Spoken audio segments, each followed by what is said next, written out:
ఆంధ్రప్రదేశ్లో కూటమి ప్రభుత్వం కొలువుతీరి నెల రోజులు కావస్తుంది. ఇచ్చినటువంటి సూపర్ 6 హామీల్లో భాగంగా ఒక్కటొక్కటి నెరవేర్చుకుంటూ వస్తున్నారు. నెల రోజులు కావస్తున్న కొన్ని సమస్యలపై ఇప్పటికీ దృష్టి సారించే పరిస్థితి లేదు. ఇచ్చినటువంటి హామీల్లో మొదటి సంతకం డిఎస్సి రిక్రూట్మెంట్, అదేవిధంగా పెన్షన్ అమలు, మరోవైపు ఉచిత ఇసుక పాలసీతో పాటు అభివృద్ధి సంబంధించినటువంటి అమరావతి రాజధాని కదలిక, ఇటువంటి పలు అంశాలపై దృష్టి సారించినటువంటి రాష్ట్ర ప్రభుత్వం ఈరోజు ఇంకా ఈ పరిపాలన నెల రోజుల్లో ప్రజలకు కనెక్ట్ అయిందా లేదా అనే విషయం ప్రస్తుతం మనం పబ్లిక్తో అడిగి తెలుసుకున్నాం. చూస్తే కనుక నెల రోజులైంది కూటమి ప్రభుత్వం ఈరోజు గవర్నమెంట్ ఫార్మ్ చేసి పోతే 2024 సార్వత్రిక ఎన్నికలు 175 స్థానాలకు గాను 164 స్థానాలు ఇచ్చారంటే పబ్లిక్ ఆ కూటమి మీద ఎటువంటి నమ్మకం ఉంది? ఈ నెల రోజుల పరిపాలన ఎలా అనిపిస్తుంది? చాలా పరిపాలన అయితే బాగుందని చెప్పాలి. ఎందుకంటే రాష్ట్రం 5 ఏళ్లలో అనేక సంక్షేమ కార్యక్రమాలు దూరంగా ఉండి ఇప్పుడిప్పుడే తేలుకుని అనిపిస్తుంది. ఉదాహరణకి ఈ మధ్యకాలంలో ముఖ్యమంత్రి గారు ఉచిత ఇసుక కానీ, డిఎస్సి మీద నోటిఫికేషన్ కానీ, ఫెన్షను గత గవర్నమెంట్ 5 సంవత్సరాల్లో 2,000 రూపాయలు ఇస్తూ ఆ 1,000 రూపాయలు పెంచడానికి 5 సంవత్సరాలు పట్టింది ఆయనకి. ఈయన మాట ఇచ్చిన వెంటనే ఒకేసారి at a time April 1000, May 1000, June 1000, July first వీక్లో 4,000, మొత్తం 7,000 ఇవ్వడం జరిగిందంటే అది చిన్న విషయం కాదు. Is memorable.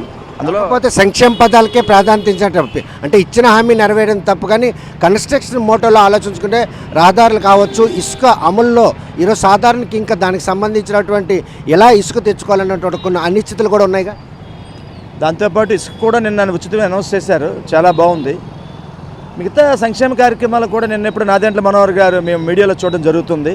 ఈ సివిల్ సప్లై మీద యాక్షన్ తీసుకునే విధానం కానీ, లెక్కల మీద కానీ, అన్నా క్యాంటీన్ల మీద కానీ ఒక 100 డేస్లోనే ఇది అనకుండా 30 రోజుల్లో ఇంత యాక్షన్ అంటే ఈ మిగతా భవిష్యత్తు ఈ 5 ఇయర్స్ ఎలా ఉంటుందని ఊహించుకోవచ్చు. చూస్తే కనుక ప్రస్తుతం మాత్రం ఒక్కటొక్కగా గత 5 ఏళ్ళుగా ఏవైతే సమస్యలు పూర్తిగా నిలిచిపోయాయో, మద్యం కావచ్చు, సివిల్ సప్లై కావచ్చు, ఇటువంటి ప్రజాపకరమైనటువంటి సంక్షేమ పథకాలన్నీ కూడాను ఒక అనిశ్చితి నెలకొన్నది.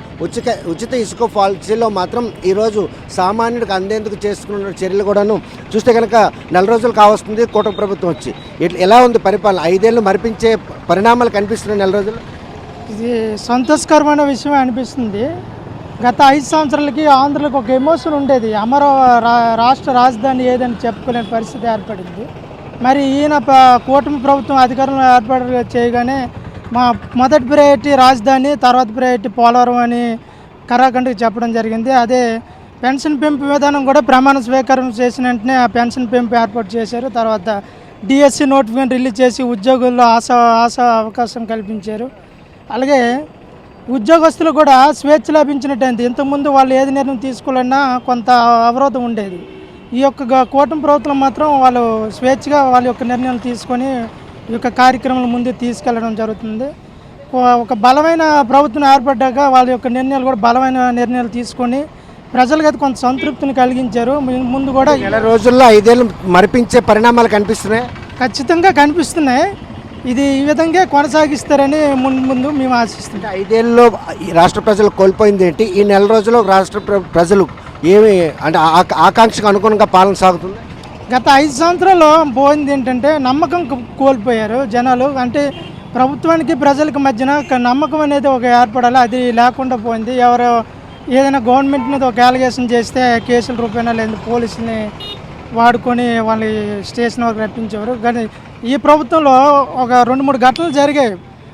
ప్రభుత్వం సంబంధించిన పెద్దలే అధికారుల మీద దురుసుగా ప్రవర్తిస్తే వారి యొక్క అధినేత వాళ్ళకి వార్నింగ్ ఇవ్వడం కూడా జరిగింది. అదేంటంటే అధికారులు కొంత ధైర్యాన్ని కల్పించారు. ఇక ముందు కూడా అటువంటి పరిస్థితిని చేయకుండా అధికారులు స్వేచ్ఛనిచ్చి. ప్రస్తుతం కూటమి ప్రభుత్వం కూడా కక్ష పూరిత ధోరణి పోతుంది. చాలామంది కేసులు పెట్టేందుకు కూడా సిద్ధమవుతున్నారు. అటువంటి పరిణామాలు కూడా పాత ప్రభుత్వం సంబంధించిన కొన్ని మూలాలు వీళ్ళు కూడా అమలు చేస్తున్నట్టు.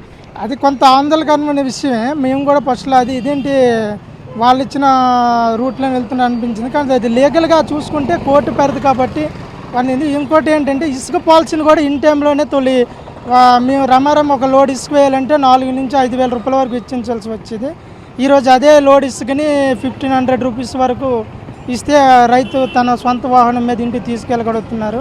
ఇది నిర్మాణ రంగానికి కొంత తోడ్పాటునిస్తుంది. అలాగే ఉపాధి పల్లె నుంచి పట్టణంకి వచ్చిన వలస కూలీలకి ఉపాధి రంగం కొంత ఉపాధిని సమకూర్చినట్టు అయింది. ఈ పరం కొంత ముందడుగు వేసిందని చెప్పుకోవాలి ఈ కూటమి ప్రభుత్వం. మరి ఇక ముందు కూడా ఈ ప్రజలకి ఉపయోగపడే సంబంధించిన పనులు తీసుకుంటారని మేము ఆశిస్తున్నాం. చూస్తే కనుక ప్రస్తుతం కూటమి ప్రభుత్వం పరిపాలన మాత్రం 5 ఏళ్ళు పడినటువంటి వేతనలు మరిపించే విధంగా ఉన్నాయి. పాలసీల అమలు విషయంలో ప్రస్తుతం ప్రభుత్వం వచ్చి 5 నెల రోజులు కావస్తుంది, పరిపాలన నెలకొంది. ఇంకా కొద్ది టైం పడుస్తారు. అంటే అప్పుడే కాదు, అంటే ఇప్పుడు వచ్చి 4 రోజులు అవుతుంది. ఇంకా రానున్న రోజుల్లో చూస్తుంటే నెల రోజుల్లో ఏం మార్పు కనిపించింది? చాలా మార్పు కనిపించింది. ఏంటయ్యి? అంటే ఇప్పుడు భూమి అదే ల్యాండ్ టైటిలింగ్ అనేది రద్దు చేయడం, నెక్స్ట్ ఇలా పెన్షన్లు పెంచడం, ఇలాంటివి చాలా మంచి మంచి చేస్తున్నారు ప్రజెంట్. ఇంకా రానున్న రోజులు ఇంకేం చేస్తారో 5 ఏళ్ళలో ఎలాంటి ఇబ్బందులు పడ్డారు? ఈ నెల రోజుల్లో ఈ ప్రభుత్వానికి ఇంతలా కనెక్ట్ అవ్వడం కారణాలు ఏంటి? అలా అంటే 100%కి 60% మంచి జరిగింది ఈ నెలలోన. ఇంకా రానున్న రోజుల్లో 100కి 100% కూడా మంచి జరగాలని కోరుకుంటున్నాం. అంటే కనుక 5 ఏళ్ళ పరిపాలన విషయంలో విసుగు వేసారిన ఆంధ్రప్రదేశ్ ప్రజలు నెల రోజుల్లోనే కూటమి ప్రభుత్వానికి కనెక్ట్ అయ్యారనడంలో ఎటువంటి అతిశయక్తి లేదు. ఇచ్చిన ప్రతి ఒక్క హామీని కూడా నెరవేర్చే దిశగా అడుగులేస్తూనే సంక్షేమ పథకాలు పెంచిన 3 నెలల పెన్షన్తో పాటు ఈరోజు 4,000 కలిపి 7,000 రూపాయలు ఇవ్వడం, డిఎస్సి రిక్రూట్మెంట్, మరోవైపు ఇసుక అందుబాటులోకి తెచ్చి భవన నిర్మాణ రంగాన్ని పరుగులు తీయించేందుకు చేసినట్టు ప్రయత్నాలు, ఇవన్నీ కూడాను ఆంధ్రప్రదేశ్ ప్రజలు 5 ఏళ్ళుగా పడుతున్న వేతనలు మాత్రం మరిపించే విధంగా పాలన కొనసాగుతుంది. ప్రతి ఒక్కరు కూడా ఇప్పటికి నెల రోజులకే 60% భరోసా కల్పించారు. ఇంకా 40% భరోసా 100కి 100 పాలు 5 ఏళ్ళలో రాష్ట్ర అభివృద్ధితో పాటు రాష్ట్ర ప్రజల మనోగణానికి అనుగుణంగా కూటమి ప్రభుత్వం పాలన సాగిస్తున్న ఒక నమ్మకాన్ని చొరగొన్నారనడంలో ఎటువంటి అతిశక్తులు. ప్రస్తుతం మాత్రం రాజధాని లేని ఆంధ్రప్రదేశ్ అమరావతి నిర్మాణాన్ని ఊపందుకోవడం, మరోవైపు చూస్తే కనుక పోలవరం నిర్మాణ పనుల మీద శ్రద్ధ చూపడం, ఇటువంటి పలు అంశాలన్నీ కూడాను గత ప్రభుత్వం 5 ఏళ్ల పాటు చేసినటువంటి నిర్లక్ష్యం ప్రతి ఒక్కటి కూడాను నెల రోజుల్లోనే ఆకట్టుకోవడానికి దోహదపడే విధంగా పాలన కొనసాగుతుంది. కాకపోతే మద్యం పాలసీ, అదేవిధంగా రేషన్ సరఫరా, ఇవన్నీ కూడా ఇంకా కొన్ని అనిశ్చిత ఉన్నాయి. అవన్నీ కూడా తొలగించి మరికొద్ది రోజుల్లోనే ఏదైతే తమ మనోభావాలకు అనుగుణంగా ఓటేసి కూటమిని అధికారంలో పెట్టాం, ఆ అధికారం ఇచ్చాం, ఆ అధికారానికి తగ్గట్టుగా ప్రజల మనోభావాలకు అనుగుణంగా ఆంధ్రప్రదేశ్లో కూటమి ప్రభుత్వం ఈరోజు పాలన కొనసాగుతుందన్నటువంటి సంతోషాన్ని మాత్రం ప్రతి ఒక్కరూ వ్యక్తం చేస్తున్నారు అనడంలో ఎటువంటి అతిశక్తి. వీడియో జర్నలిస్ట్ రామకృష్ణతో సత్యం, RTV శ్రీకాకుళం. మరిన్ని వీడియోస్ కోసం ఛానల్ ని సబ్స్క్రైబ్ చేయండి. లేటెస్ట్ అప్డేట్స్ కోసం వాట్సాప్ ఛానల్ ని ఫాలో చేయండి. అండ్ లింక్ డిస్క్రిప్షన్ లో ఉంది.